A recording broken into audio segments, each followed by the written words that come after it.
Day 86 of this carnivore journey. Not only am I down 19 pounds, but I'm down 5% body fat. I'm up 4% muscle mass. My bone density is raising. My hydration is up. My sub-Q fat is down. My visceral fat is down. I don't have cravings for sugar. I don't have binging and, I eat when I'm hungry, which, by the way, is usually once, maybe twice a day. And what am I doing? I'm eating beef, butter, bacon, and eggs. Now, this diet, you can eat whatever meat, animal products you want. I'm being led to do beef, butter, bacon, and eggs. And I do some cheese, hard cheeses here and there. I do some dairy here and there, usually to make like a little treat or something. Because if you mix eggs with, I think it's cream cheese, you can make a little cake, blah, blah, blah. But that's not a daily occurrence for me. You can use heavy whipping cream. That's not a daily occurrence for me. But if you're ready to heal your body and feel better and eliminate XYZ LMNOP, this is something that is truly beneficial. There's not been a lot of physical studies on it yet. There's plenty in the works. There's a documentary being made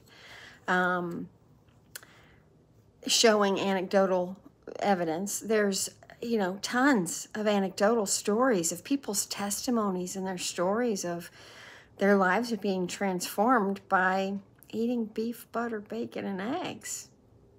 Now, if it's so freaking bad for you, why are all these people healing?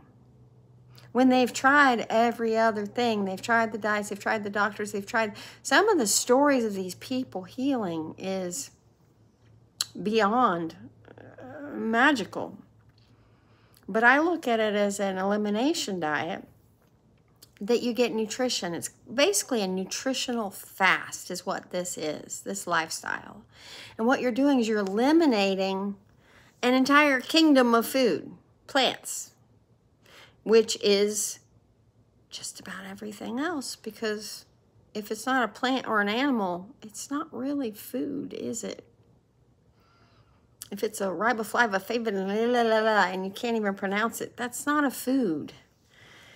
If it's been processed in a factory and made into something else, that's not a food. Food is nutrition. Food is to give our body sustenance, not just fill our bellies and make poop. So anyway, it's a nutritional fast, and what it's doing is it's eliminating a ton of toxins, because they spray all those plants with all these things. Those plants also have defense mechanisms to keep people and things from eating it. And yet we've been adapted to those things. We assume that we can eat all of this stuff and it's fine. It couldn't be that, it couldn't be this. But when you eliminate it and those symptoms go away, it shows you. And then as you feel better, and I always suggest 90 days doing this to get yourself a good baseline, to reset your metabolic health, to bring back a baseline of how your body feels when it's properly nourished. Then you can start adding things back in to see if you get a reaction from it. Because you will get a reaction if it's something that your body's like, no. But if it's something your body's okay with, you'll know that it's okay. That's another benefit of this fast. It's just Do you want to heal your body? Or do you want to continue down the path of what all those other things are doing that's not healing it? It's monitoring it getting worse so they can give you more things to patch it.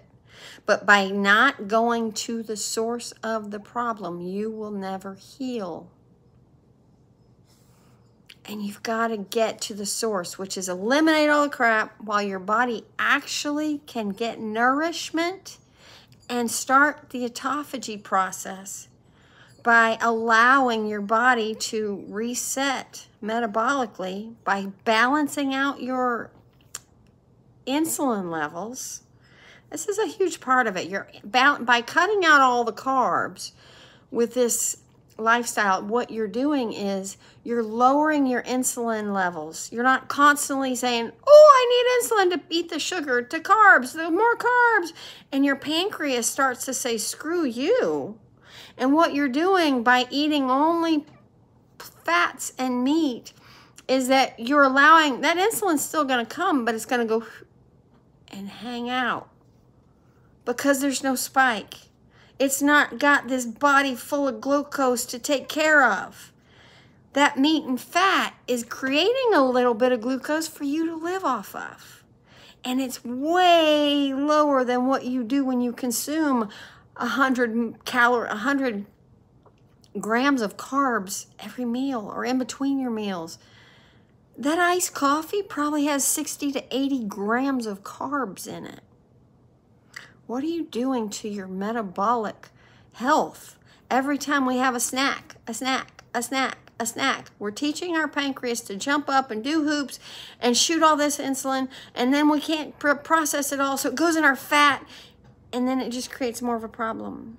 But when we actually eliminate all of that and eat meat and fat, our body learns how to make its own glucose and live off of the fat and burn the fat that's already stored, which in turn eliminates a lot of the toxins out of the body because a lot of the toxins in the body are stored in the fat.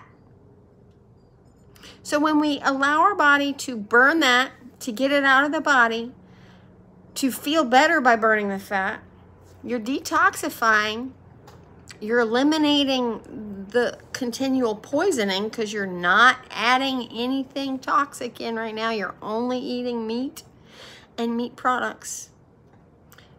Your body does miraculous things.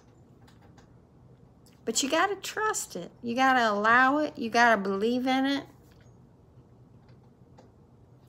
And you will be amazed if you choose this adventure, because it is, once you get in it, it takes a good 3 to 4 weeks and a decision to do this. But you got to want to do it. You got to decide that you feel shitty enough that you want to try something that will actually work. It's a choice.